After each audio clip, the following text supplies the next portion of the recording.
এবার আর বোধহয় রাজশাহী ফ্র্যাঞ্চাইজি মালিকের পালানোর উপায় নাই, কারণ যুব ক্রীড়া পরিষদ থেকে 3 সদস্যের ফ্যাক্ট ফাইন্ডিং কমিটি গঠন করা হয়েছে, যার উদ্দেশ্য এই যে অর্থ সংক্রান্ত ঝামেলা হচ্ছে সেই ঝামেলার কারণ খুঁজে বের করে এবং কেন হচ্ছে, বিপিএল কেন কলঙ্কিত হচ্ছে, দেশের মান কেন ক্ষুণ্ণ হচ্ছে সেই সংক্রান্ত প্রশ্নগুলোর উত্তর খোঁজা এবং 7 দিনের মধ্যে এই সংক্রান্ত কমিটিকে প্রতিবেদন জমা দিতে বলা হয়েছে। অর্থাৎ এবার আর কোনো বাঁচার উপায় নাই, পালানোর উপায় নাই, কারণ এই ব্যাপারটা এখন আর বিসিবির কাছে নাই। অর্থাৎ ক্রিকেট বোর্ডের কাছে যে দাবিটা ছিল এদের বিরুদ্ধে আইনি ব্যবস্থা নেওয়া বা অন্যান্য কাজ করা, সব কিছুই কিন্তু এখন তাদের ওপর না, এবং বিসিবি চাইলে আগে ব্যবস্থা নিতে পারতো বা না চাইলে ব্যবস্থা নিতে পারতো না। অনেক ঘটনা ছিল, অনেক ইস্যু ছিল, অনেক যদি কিন্তু ছিল, কিন্তু এখন কিন্তু শুধু আর বিসিবির হাতে নাই। অর্থাৎ যুব ক্রীড়া মন্ত্রণালয় বিষয়টা দেখবে এবং বেশ কিছু নিউজ তাদের নজর এসেছে এই সংক্রান্ত, যে ক্রিকেটারদের চেক বাউন্স করছে এবং ক্রিকেটারদের তাদের পাওয়ানো অর্থটা ঠিকঠাক পাচ্ছেন না এবং অনেক কিছুই আসলে কাজ করছিল মাছ দিয়ে, এবং দেশের সুনাম যেটা বিদেশি ক্রিকেটারদের কাছে। এবং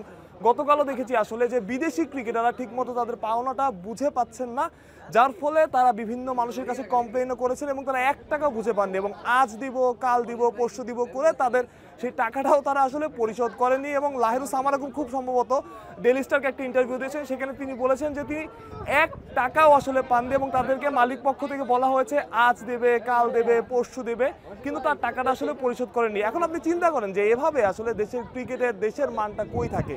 বাংলাদেশ তো আসলে এত গরিব না যে বিদেশি ক্রিকেটারদের পারিশ্রমিক তারা পরিশোধ করতে পারবে না। এর আগেও বাংলাদেশে বহু ক্রিকেটার খেলে গেছেন, বহু নামী ক্রিকেটার খেলেছেন, বহু নাম করা ক্রিকেটার খেলেছেন। ব্র্যান্ডন ম্যাককালাম ছিলেন, অ্যালেক্স হেল ছিলেন, এবিডি ভিলিয়ার্স খেলে গেছেন, ক্রিস গেল খেলে গেছেন, কারো কিন্তু এরকম কোনো অভিযোগ ছিল না।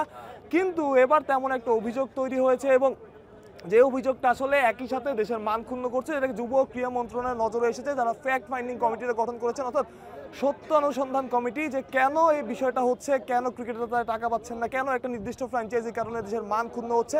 যে কমিটি 7 দিনের মধ্যে তাদের প্রতিবেদনটা জমা দিবেন, যার অভ্যন্তরে আসলে অভ্যন্তরীণ খবরটা পাওয়া যাবে। এবং রাজশাহীর বিরুদ্ধে যে আইনি ব্যবস্থা নেওয়ার একটা কথা উঠছিল, একটা দাবি উঠছিল, বিসিবির কাছে যে দাবিটা পৌঁছে দেওয়ার চেষ্টা করা হচ্ছিল, সেই জিনিসটা আসলে এখন আর বিসিবির কাছে নেই। অর্থাৎ যে পালানোর সুযোগটা ছিল সেটা আসলে এখন আর নাই। অর্থাৎ বড় কোনো সিদ্ধান্ত আসতে যাচ্ছে আগামী 7 দিন বা তার বেশি সময়ের মধ্যে, যে সিদ্ধান্তটা আসলে রাজশাহী ফ্র্যাঞ্চাইজির জন্য কোনো ভালো দিক হবে না। এবং সবচাইতে বড় ব্যাপার যেটা, এটা উদাহরণ তৈরি হবে যে প্রতিবার যেরকম হয় একটা করে নতুন ফ্র্যাঞ্চাইজি আসার পরে আসলে চলে যায়, নাম বদনাম করে চলে যায়, আমাদের বিপিএল যে ফ্র্যাঞ্চাইজি লিগটা আছে সেটা বদনাম করে দিয়ে তারা চলে যায়, পরের বছর তাদের খোঁজ থাকে না। এবার হয়তো একটা শিক্ষা হবে, কোনো নতুন ফ্র্যাঞ্চাইজি আসলে 2-3বার 4বার 5বার চিন্তা করবে যে আসলে আমরা এখানে থাকবো কিনা, যে বদনামগুলো হয় সেই বদনামগুলো ঘাড়ে নিব কিনা, কারণ বিপিএল এর পরেও এটার আসলে রেস থেকে যাবে, যেমনটা সবসময় হয় সেরকম আর হওয়ার সুযোগ দেবে না। এবং বরাবরই বলা হচ্ছিল এবারের বিপিএলটা সেরা বিপিএল হবে, সেটা আসলে রাজশাহীর কারণে অনেকাংশে কলঙ্কিত হয়েছে, কারণ ভালো উইকেটে খেলা হচ্ছে, টিকেটের ব্যাপারে যে আগের দুর্নাম সেটা নাই, তবুও কলঙ্কিত হচ্ছে শুধুমাত্র 1টা বা 2টা ফ্র্যাঞ্চাইজির কারণে, যেটা আর